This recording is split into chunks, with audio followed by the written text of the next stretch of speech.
Bonjour à toutes et à tous, c'est Julien d'Overtech et aujourd'hui nouvelle vidéo concernant l'encryption.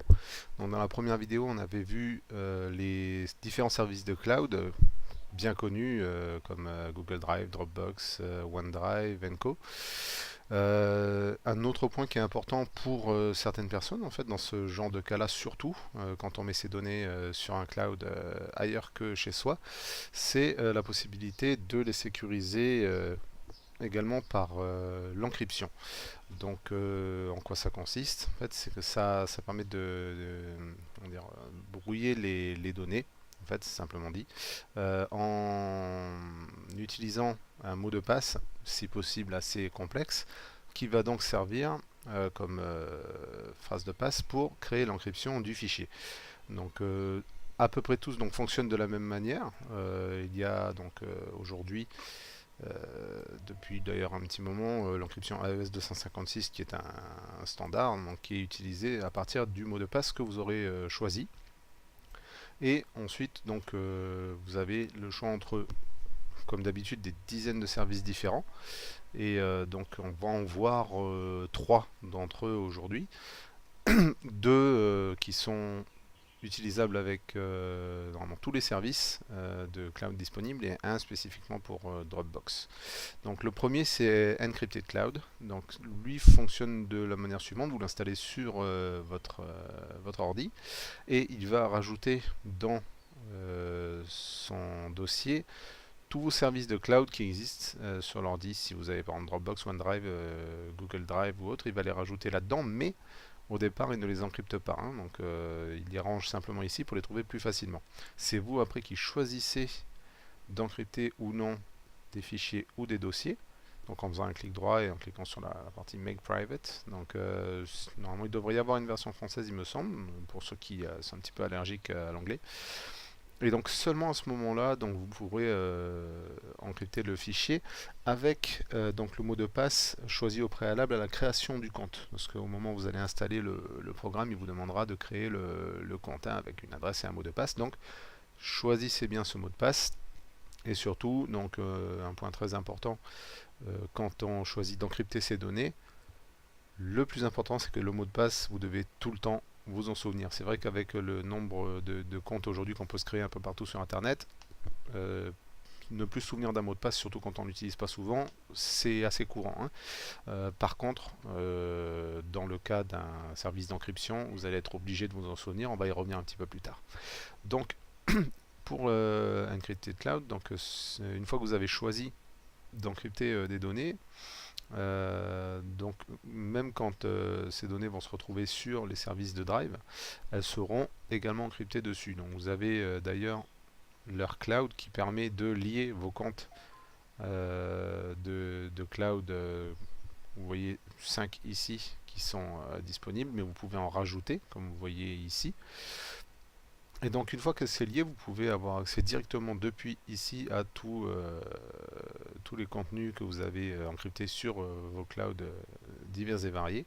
Et également, vous avez un service d'audit qui permet d'avoir un rapport détaillé des encryptions et décryptions que vous avez effectuées tout au long de l'utilisation du service. Ça peut être utile dans certains cas, donc c'est bien d'avoir la possibilité de retracer tout ça. Également, l'avantage, il est multiplateforme, donc vous pouvez aussi l'utiliser sur vos mobiles, que ce soit du iOS ou Android, donc utilisateurs d'iPhone ou de téléphone qui tournent sous Android, vous pouvez avoir donc l'application qui permet d'accéder à ces données-là. Euh, donc, comme tout service de cloud, justement, le permet normalement. Hein. Donc il y a plusieurs possibilités au niveau des abonnements. Vous avez donc la partie gratuite, réservée à un usage privé. En général, c'est bien de jouer le jeu avec ce genre de choses-là, étant donné que si vous regardez bien, il y a quand même des prix assez attractifs. Alors, par contre, un point un petit peu particulier, c'est que bizarrement, j'ai les trois mêmes tarifs pour des services totalement différents. De toute façon, pour la plupart d'entre vous, ça va être certainement la partie gratuite qui va vous intéresser, sachant qu'elle permet donc justement d'encrypter et décrypter un nombre illimité de fois et d'utiliser avec vos services de cloud personnels, ce qui est plutôt pas mal. Donc en général, bon, ça c'est un choix personnel, hein, savoir si on veut encrypter ou pas ces données. Il y en a qui se disent j'ai rien à cacher, donc mes données, je veux dire, je les mets directement sur un cloud. Qui ça va intéresser de savoir, par exemple, genre mes recettes de cuisine, mes comptes personnels ou des choses comme ça. Et d'autres personnes qui par contre auront un regard un petit peu différent, surtout en général quand il y a des données assez sensibles au niveau par exemple du travail. Je veux dire, on prend par exemple l'exemple d'un genre des avocats ou juristes ou une chose comme ça qui pourraient avoir des données sensibles de leurs clients, mais en général dans ce cas là on n'utilise pas un cloud public, ça va être plutôt un serveur privé ou même un serveur dédié, mais qu'on aura pris soi-même pour monter un service de cloud dessus. En général, c'est déconseillé quand même dans ce genre de cas d'utiliser du cloud public qui est plutôt réservé à un usage personnel. Voilà, donc ça c'était pour Encrypted.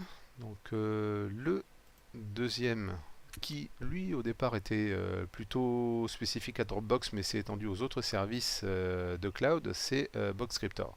Donc il fonctionne à peu près de la même manière que le premier qu'on a vu, c'est-à-dire que vous l'installez donc sur l'ordi, lui donc va se mettre en lecteur directement. Vous voyez la lettre de lecteur par exemple ici, le X de point. Et donc si vous déplacez un fichier ou un dossier dans ce lecteur, il sera automatiquement encrypté à la volée via le mot de passe que vous aurez choisi à l'avance.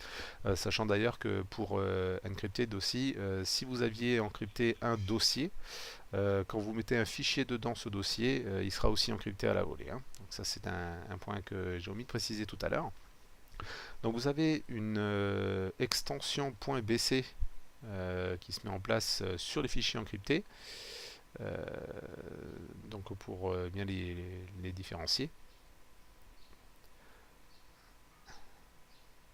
Et donc par contre ils précisent bien également eux dans leurs conditions générales, surtout en rouge, hein, si vous oubliez votre mot de passe, vous allez perdre accès à vos fichiers encryptés. Donc je répète, hein, le mot de passe pour les services d'encryption, vous êtes obligé de vous en souvenir.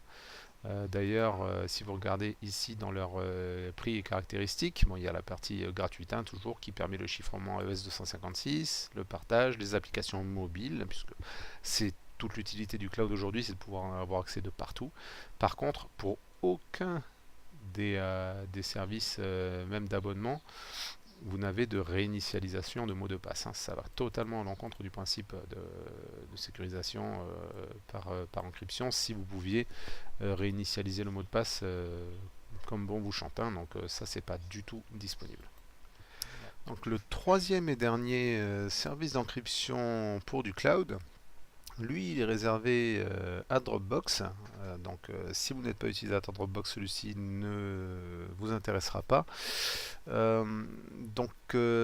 Celui-ci, donc vous créez également un compte, hein, avec un mail et un mot de passe. Donc, ce service-là a été développé par les gens qui ont créé les points zip. Donc, on utilise tous les jours, d'ailleurs, hein, ce format de compression bien connu aujourd'hui. Donc également celui-ci, une fois le compte créé, il va mettre un dossier dans vos favoris, donc pour y accéder assez rapidement. Et par contre va associer les fichiers que vous mettrez dedans à un autre dossier Vivo Encrypted. Donc c'est là qu'il mettra lui par contre la version encryptée des fichiers que vous aurez mis dans le dossier Vivo tout court, qui resteront clairs.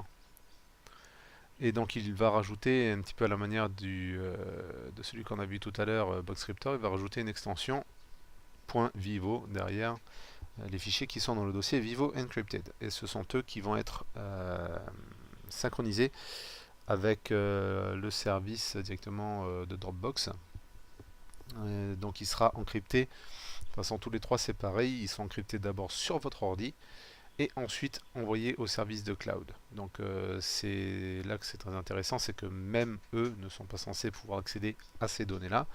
C'est d'ailleurs une chose sur laquelle ils sont assez communicatifs, c'est que l'intérêt pour vous d'encrypter vos données et de les sécuriser, c'est que vous êtes les seuls à pouvoir vraiment accéder en clair à ces données. Même ceux qui vous donnent la possibilité d'utiliser leur service de cloud ne doivent pas y avoir accès. Donc pour plein de raisons différentes, hein, non seulement parce qu'ils n'ont rien à y faire dedans, et puis également donc en cas de soucis de hacking, puisque personne n'est à l'abri de ça, hein, même les plus gros services avec des dizaines d'ingénieurs derrière peuvent se faire hacker. Donc l'avantage c'est que la personne qui n'a pas la phrase de passe pour décrypter vos données va pas en faire grand chose, parce qu'aujourd'hui pour décrypter ce genre de choses il faudrait un temps monstrueux. Donc pour l'instant c'est pas faisable. Donc eux également vous conseillent effectivement de choisir un mot de passe le plus complexe possible, hein. C'est vrai que la date de naissance, le nom de votre animal de compagnie ou des choses comme ça, ce sont des choix à proscrire aujourd'hui. Enfin, pendant un moment, donc ce qui était conseillé, c'est majuscules, minuscules, caractères spéciaux, des chiffres. Également, il y a, c'est pour ça qu'on parle de phrases mots de passe, des phrases avec des moyens mnémotechniques pour vous en souvenir, c'est bien également. Quelque chose de vraiment extrêmement long, mais dont vous vous souviendrez le plus facilement possible. Donc par contre, c'est au caractère près, hein. C'est-à-dire que si vous mettez une majuscule, il faudra remettre cette majuscule. Également, tout caractère spécial doit être répété de la même manière. Si vous mettez un espace, c'est pareil. Donc vraiment, il faut quelque chose dont vous vous souviendrez, peut-être même dans 5 ans, si possible.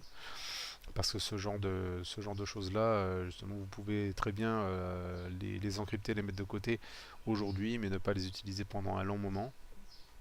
Et le jour où vous voulez revenir dessus, vous êtes là comme d'habitude. Qu'est-ce que c'est que j'ai déjà mis en mot de passe? Le problème étant, comme on l'a vu tout à l'heure, que vous ne pouvez pas réinitialiser ce mot de passe. Voilà. Donc il faudra quelque chose dont vous vous souviendrez très longtemps. Donc également l'intégration avec les smartphones, tous les mobiles, hein. Donc ça devient standard aujourd'hui, de pouvoir utiliser ces données non plus depuis seulement un ordinateur, mais aussi vos mobiles, que ce soit tablette ou smartphone. C'est dit smartphone, mais c'est pareil pour les tablettes également. Puisqu'on va de plus en plus vers le tout mobile. Les gens sont beaucoup plus souvent sur leur téléphone ou leur tablette que sur les ordis. Du coup, c'est pratiquement aujourd'hui pour eux une obligation de faire des applications mobiles pour les services, que ce soit du cloud ou d'autres, hein. Même localement, chez nous en Calédonie, on commence à voir de plus en plus d'applications qui sont développées. D'ailleurs, c'est très bien, justement, il faut encourager ce genre de choses. C'est qu'on n'est plus forcément pas les derniers, mais on n'est plus forcément à la traîne à ce niveau-là. Il y a des gens qui sont compétents et qui sont capables de faire ce genre de choses ici également. Donc, faut encourager ce genre de choses. C'est très bien qu'on puisse en profiter également pour nos services locaux. Voilà, donc ça, ce sont les trois services d'encryption qu'on a pu voir aujourd'hui. Donc, on rappelle Encrypted Cloud, Boxcryptor, ici. Donc, ces deux-là pour tout service de cloud confondu, et celui spécifique à Dropbox qui est Vivo, ce qui vous permet si vous le souhaitez, utiliser l'un de ces trois selon vos besoins. Donc il y a toujours une version gratuite qui peut très bien vous suffire. Sinon, vous avez effectivement le choix de prendre une version payante à l'année.